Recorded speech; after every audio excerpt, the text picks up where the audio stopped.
Stark origins, 8,000 years before Aegon's conquest. House Stark's founder was Bran the Builder, also known as the first King of Winter. His accomplishments include constructing Winterfell, Storm's End, and, most notably, the Wall, a miraculous 700-foot-high barrier stretching 300 miles across the northern frontier. The Wall came into existence because of the Long Night, an apocalyptic winter 8,000 years before the Game of Thrones events. According to Old Nan in Season 1, winter persisted for a generation and brought an army of the dead from the north. The last hero of the first men, fighting alongside the children of the forest, drove them back. The Builder raised the Wall and established the Night's Watch to prevent their return. This was not always easy. According to ancient tales, the 13th Lord Commander of the Night's Watch abandoned his post after falling in love with the Corpse Queen, a woman from north of the Wall with pale skin and blue star eyes. He declared himself the Night King and ruled from the Night Fort for 13 years, committing horrific acts and making sacrifices to the others. The Night King was eventually overthrown by Brandon the Breaker and wildling chieftain Joramun, as described in A Storm of Swords. Consolidation of Power, 6000 to 1000 BC.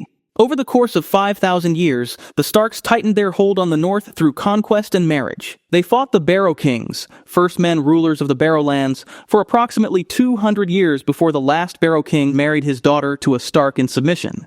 The Starks were less merciful to others. They exterminated House Greenwood, House Frost, House Slate, House Fisher, and House Ryder. Their most dangerous rivals were House Bolton of the Dreadfort. This savage house was known for flaying captives alive and wearing their skins as cloaks.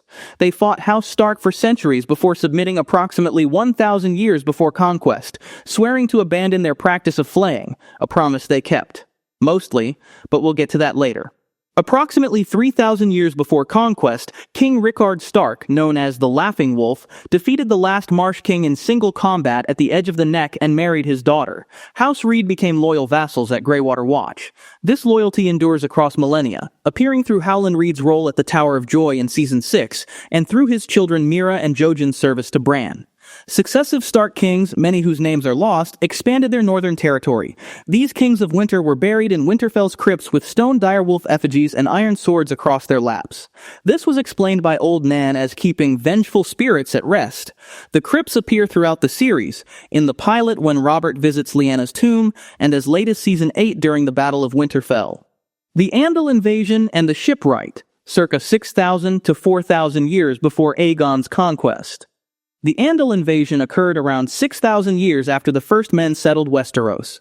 The Andals, crossing from Essos with steel weapons, swept through the southern kingdoms, but they were unable to conquer the north. King Theon Stark, the Hungry Wolf, crushed the Andal warlord Argo Sevenstar at the Battle of the Weeping Water around 4,500 years BC, before sacking Andal settlements in Andalos in retaliation. In repelling the Andals, the North was able to reject the faith of the Seven and preserve their religious customs. Evidence of this enduring belief comes as early as the pilot episode when Ned cleans ice in front of the old gods beneath the heart tree in the Godswood. After defeating the Andals, King Theon went on to seize the Three Sisters Islands, triggering the war across the water with House Arryn, a long-running maritime conflict which lasted nearly 1,000 years. Around 4,150 BC, Theon's son Brandon the Shipwright built a massive fleet, sailing west across the Sunset Sea in search of new lands. He vanished. Brandon's son, Brandon the Burner, was so devastated at his father's disappearance that he burned every northern ship. Brandon the Burner's grief-driven destruction of the Northern Fleet permanently crippled the North's naval power, a weakness that would haunt it for millennia. In 4000 BC, King Jon Stark established the Wolf's Den Castle at the White Knife's Mouth, later known as White Harbor. House Grey Stark, a Stark cadet branch, held the Wolf's Den for approximately 800 years before being wiped out for joining the Boltons in a rebellion against House Stark. A reminder that possessing Stark blood is no reason for special treatment. The Manderlys and the Karstarks, 1000 to 700 BC. Moving forward a few thousand years, House Manderly, a powerful noble family originally from the Reach, exiled after backing the wrong side in a Gardner royal succession dispute, received Stark Sanctuary and the Wolf's Den lands. They built White Harbor, the North's only major port. Though following the faith of the Seven rather than the old gods, they became fiercely loyal to House Stark. In Season 6, Lyanna Mormont declares, "We know no king but the king in the north, whose name is Stark." a sentiment of northern loyalty the Manderlys share even more deeply. 700 years before conquest, younger Stark's son Carlin was rewarded with northeastern lands for suppressing a rebellion. He built Karl's Hold, later known as Karhold. His descendants took the name Karstark. House Karstark appears from Season 1, with Rickard Karstark a faithful servant of Robb's. The King Who Knelt. Aegon's Conquest. 2 BC to 1 AC. In 2 BC, Aegon Targaryen landed with his 3 dragons, Balerion, Vhagar, and Meraxes. Over 2 years, he conquered 6 kingdoms through dragonfire. At the Field of Fire, his dragons incinerated 4,000 soldiers in under an hour.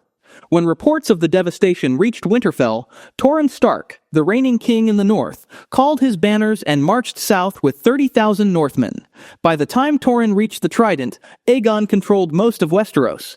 Torrhen's war council considered its options: attack, retreat to Moat Cailin, or have Jon Snow assassinate the dragons. Torrhen determined no strategy could neutralize 3 dragons, and after negotiations, he bent his knee, laying down his ancient bronze crown. By surrendering without battle, Torrhen spared the north from destruction. History remembers Torrhen as the King Who Knelt, and House Stark began its tenure as Wardens of the North. If you're enjoying this deep dive into House Stark, make sure to subscribe so you don't miss our upcoming videos on the other great houses. The Targaryen Era, 1 AC to 129 AC. During the early reign of Jaehaerys I, a large-scale mutiny erupted at the Wall. Lord Walton Stark, then Lord of Winterfell, rode north to aid the Loyal Night's Watch faction in suppressing the revolt.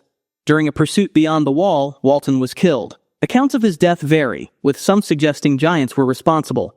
With Walton's death, Winterfell passed into the hands of his younger brother, Lord Alaric Stark. In 58 AC, Queen Alysanne Targaryen flew north on her dragon Silverwing during a royal procession, accompanied by King Jaehaerys. This visit is documented in Fire and Blood. Lord Alaric was wary of southern royalty, but Alysanne's warmth won him over. The successful visit led to the new gift, an expansion of Night's Watch holdings south of the Wall. The watch commemorated the Queen by renaming Snowgate Castle to Queensgate. In 101 AC, Prince Balon Targaryen's death triggered a succession crisis. When Jaehaerys convened the Great Council at Harrenhal, the North was represented by Lord Ellard Stark, who supported Laenor Valyrian's claim over Viserys Targaryen's, a minority position consistent with the independent spirit of the North. The Dance of the Dragons and the Hour of the Wolf, 129 to 131 AC. House Stark's most significant intervention in the Targaryen Civil War came through Lord Cregan Stark. By 129 AC, Cregan ruled Winterfell after imprisoning his usurping uncle. When Prince Jaehaerys Velaryon flew to Winterfell on Vermax to secure support for Queen Rhaenyra against King Aegon II, he negotiated the Pact of Ice and Fire. The North would fight for Rhaenyra, and the prince would marry his daughter to Cregan's son. Cregan called his banners but ensured crops were harvested first. He sent the Winter Wolves, older fighters seeking one final battle, south ahead of the main host. By the time Cregan arrived at King's Landing in 131 AC, the war had ended. King Aegon had been poisoned, and Child King Aegon III proclaimed. In what became known as the Hour of the Wolf, Cregan seized authority. Named Hand of the King, Cregan arrested 22 men for regicide. He offered most a choice: death or the Wall. After dispensing justice, Cregan resigned as Hand, having served for exactly 1 day. Before departing, Cregan married Lady Alysanne Blackwood, but disaster awaited him on his return to the north. A 6-year winter beginning in 132 AC brought famine and plague. With the Night's Watch undermanned, wildling raiders breached the Wall. Southron ambitions and Robert's Rebellion, 259 to 283 AC. By the 270s AC, Lord Rickard Stark was pursuing Southron ambitions, using strategic marriages to create an alliance bloc. Rickard fostered Eddard at the Eyrie with Robert Baratheon, betrothed Brandon to Catelyn Tully, and promised Lyanna to Robert, connecting Stark to Aeron, Tully, and Baratheon. In 281 AC, the tournament at Harrenhal, the greatest tourney of the era, brought these families together. Prince Rhaegar Targaryen, eldest son and heir of King Aerys II, won the jousting championship. In a shocking breach of protocol, Rhaegar rode past his own wife, Princess Elia Martell of Dorne, and crowned Lyanna Stark as the Queen of Love and Beauty. This public slight to both Elia and Robert Baratheon scandalized the realm and set in motion the events that would destroy House Targaryen. In early 282 AC, Prince Rhaegar and Lyanna Stark disappeared together. The official story was that Rhaegar abducted Lyanna. Brandon Stark, traveling to Riverrun for his wedding to Catelyn Tully, heard the news and detoured to King's Landing. He arrived at the Red Keep and shouted for Rhaegar to come out and die, demanding his sister's return. The prince was not present. He had hidden Lyanna in Dorne, but King Aerys arrested Brandon for threatening the crown prince. Aerys then summoned Lord Rickard to King's Landing under the pretense of a trial for his son. When Rickard arrived, the Mad King orchestrated one of the most horrific executions in Westerosi history. He had Rickard suspended in the throne room wearing full armor over a massive fire. Brandon was placed in a Tyroshi strangling device, a contraption that tightened when the victim struggled, with a long sword placed just out of reach. Aerys forced Brandon to watch as his father was slowly roasted alive inside his armor. Brandon strangled himself while frantically trying to reach the sword to save his father. King Aerys then demanded that Lord Jon Arryn send him the heads of his two wards, Ned Stark and Robert Baratheon. Jon Arryn refused, raising his banners in rebellion instead. This sparked Robert's rebellion. Young Ned, now Lord of Winterfell, returned north and called the banners. The northern lords rallied immediately, described in the novels as responding, like the sun on a winter's day, ready to march south for vengeance. The rebels won early victories, notably the Battle of the Bells at Stony Sept, referenced in Game of Thrones when Robert Baratheon reminisces. At this battle, Ned's northern forces helped save Robert from capture by Lannister forces. Following the Battle of the Bells, the rebel alliance was formalized at Riverrun. Ned married Catelyn Tully, honoring the betrothal originally meant for Brandon, thereby bringing House Tully and the Riverlands into the rebellion. Another decisive confrontation occurred at the Battle of the Trident in early 283 AC, where Robert killed Prince Rhaegar in single combat. Rhaegar's ornate armor, adorned with rubies, scattered precious stones into the river's shallows, a location later called the Ruby Ford. This battle is referenced when Robert tells Ned in Season 1, "In my dreams, I kill him every night." Ned rushed toward King's Landing to rescue his sister Lyanna, but Tywin Lannister, who had maintained neutrality until he knew the likely outcome, arrived first. Tywin gained entry by claiming loyalty to the throne, only to brutally sack King's Landing. During the sack, Jaime Lannister killed King Aerys, earning his nickname Kingslayer. Crucially, Sir Gregor Clegane and Sir Amory Lorch also murdered Princess Elia Martell and her two children on Tywin's orders, to prove Lannister loyalty to the new regime. When Ned arrived at the Red Keep, he found Jaime seated on the Iron Throne, the Mad King's blood still on his sword. This is depicted in flashback in Season 6 via Bran's green sight visions. Ned was furious about the murder of Elia's children. He quarreled with Robert, disgusted that his friend would be willing to murder children in order to secure the throne. Their friendship was fractured over this moral divide. Rather than attend Robert's coronation, Ned rode to Dorne to rescue Lyanna. He arrived at the Tower of Joy in the Red Mountains with 6 companions, including Howland Reed. Lyanna was guarded by 3 legendary Kingsguards, Sir Arthur Dayne, the Sword of the Morning, Sir Oswell Went, and Lord Commander Gerald Hightower. The confrontation was a bloodbath. All 3 Kingsguards and 5 of Ned's men died. Only Ned and Howland survived. Inside, Ned found Lyanna dying from childbirth complications. Her final words, "If Robert finds out, he'll kill him. You know he will. You have to protect him. Promise me, Ned." Ned emerged with an infant he claimed as his bastard, Jon Snow. Jon Snow's true parentage is not confirmed until Season 7, where it is revealed that the abduction was consensual elopement, and that Jon is Lyanna Stark and Prince Rhaegar's son, born Aegon Targaryen. The Baratheon Era and the War of the Five Kings, 283 to 300 AC. Ned Stark was a just ruler of Winterfell during King Robert's reign. He and Catelyn had 5 children, Robb, Sansa, Arya, Bran, and Rickon, with Jon Snow growing up alongside them. The only major conflict during this period was the Greyjoy Rebellion in 289 AC, when Lord Balon Greyjoy of the Iron Islands crowned himself and rebelled against the Iron Throne. King Robert, Ned Stark, and others, including Stannis Baratheon, crushed the rebellion. Ned led the final assault on Pike, the Greyjoy seat. As terms of surrender, Ned took Balon's only surviving son, 10-year-old Theon Greyjoy, as a ward or hostage, a decision that would prove catastrophic years later. The events of Game of Thrones begin in 298 AC, when Robert travels to Winterfell to request Ned serve as Hand of the King following the suspicious death of Jon Arryn. Ned accepts out of duty to his friend and at Catelyn's urging. Before departing Winterfell, tragedy struck when young Bran Stark was pushed from a tower window after witnessing Queen Cersei and her twin brother Jaime in an incestuous encounter. The fall left Bran comatose and eventually paralyzed from the waist down. Ned rode south with King Robert, bringing his daughters Sansa and Arya. In King's Landing, Ned discovered, based on clues Jon Arryn had left, that Queen Cersei's 3 children, Joffrey, Myrcella, and Tommen, were not fathered by Robert, but were bastards born of incest with Jaime. This secret was the reason Jon Arryn had been murdered. Ned confronted Cersei privately and, honorably, warned her to flee before Robert learned the truth. But King Robert died in a hunting accident orchestrated by Cersei and Lancel Lannister before Ned could tell his best friend the truth. Ned attempted to ensure the throne passed to Robert's legitimate heir, Stannis, Robert's younger brother, but he was betrayed by Peter Littlefinger Baelish. The Lannisters launched a coup. Ned's men were slaughtered by the City Watch and Lannister guards. Ned was arrested for treason, and Sansa was taken hostage.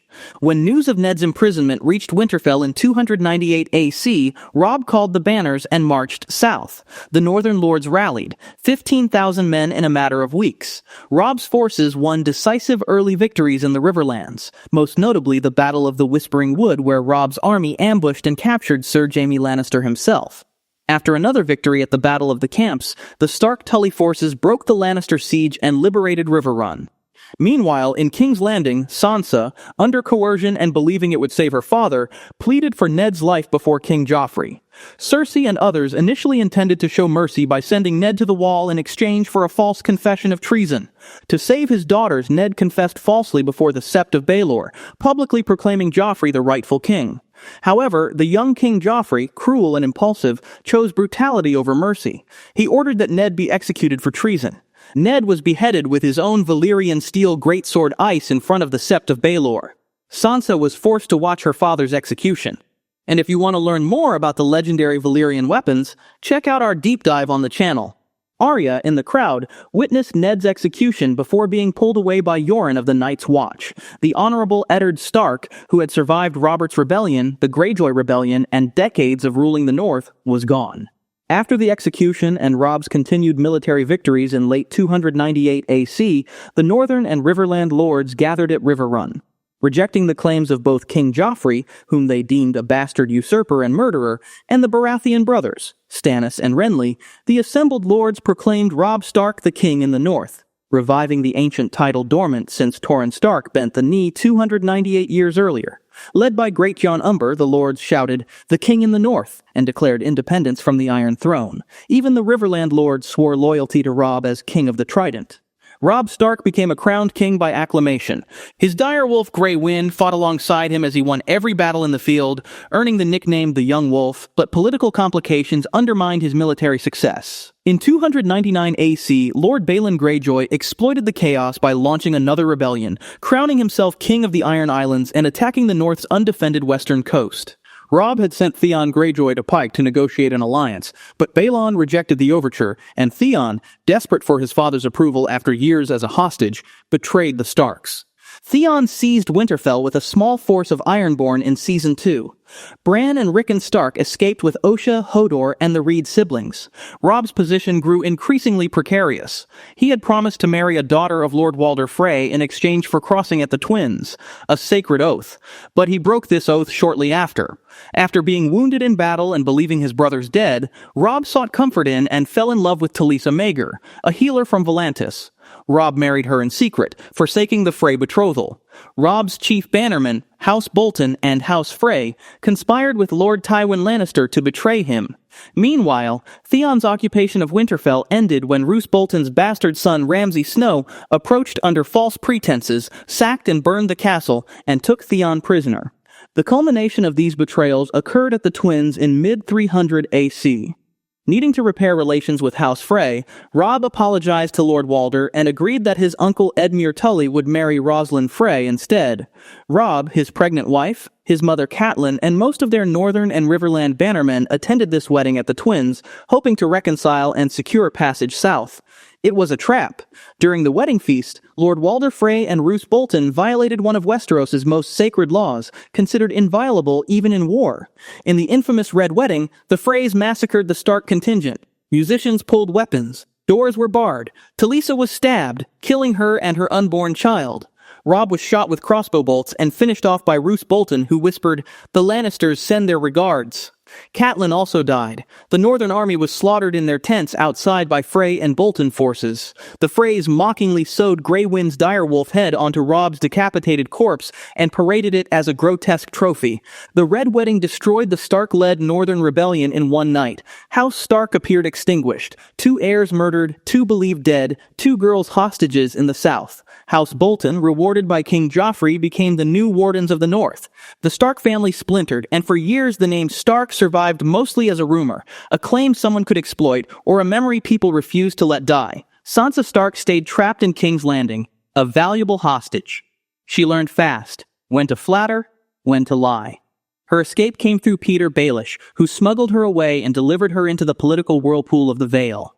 There, she was forced to sharpen her instincts even further, watching manipulation up close, learning the mechanics of power, and slowly becoming someone who could survive it. Eventually, she returned to the North, reclaimed her identity openly, and began ruling.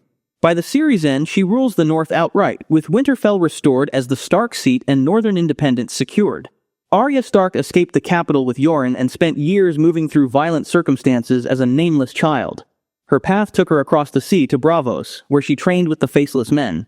The training demanded she abandon identity and personal grudges, exactly the things previously keeping her alive. She never fully surrendered them. Arya ultimately returned to Westeros, completing a ruthless revenge arc against those who destroyed her family, and then chose something other than a life ruled by vengeance. In the final scenes, she leaves the known world behind, sailing west of the maps to see what no one else has seen. Bran Stark went the furthest from thrones and courts, traveling beyond the Wall with Hodor, Meera Reed, and Jojen Reed in search of the Three-Eyed Raven. He reached the cave of Brynden Rivers and became a living archive of memory and truth. That transformation cost him almost everything, his childhood, his innocence, but it also granted him a unique power. Bran is chosen to rule at the end of the series, becoming king of the 6 kingdoms. Rickon Stark, only 4, vanished into hiding with Osha and his direwolf Shaggy Dog. In the show's bleakest Stark turn, he's eventually found, taken by House Bolton, and executed by Ramsay Bolton. Jon Snow stayed at Castle Black, rose within the Night's Watch, and was elected Lord Commander. His choices to face the true threat beyond the Wall sparked betrayal, murder, and an unprecedented return to life. From there, he became the North's new wartime leader, helping to retake Winterfell, and hailed as a kingly figure, only to learn later his true lineage. He fought the dead, helped win the last wars of the realm, and finally killed his love, Daenerys Targaryen, in order to prevent a new tyranny. For that act, he's exiled to the Wall, and in the final image he leaves it behind, heading into the true North with the Free Folk. By the end, House Stark doesn't reunite in the old way. It reforms into 4 different destinies. 1 ruler in the north, 1 king in the south, 1 wanderer beyond the known world, and 1 sent back into the wilderness. The family is split, but the name survives. If you want to see more deep lore from Game of Thrones, make sure to check out our deep dive into House Lannister.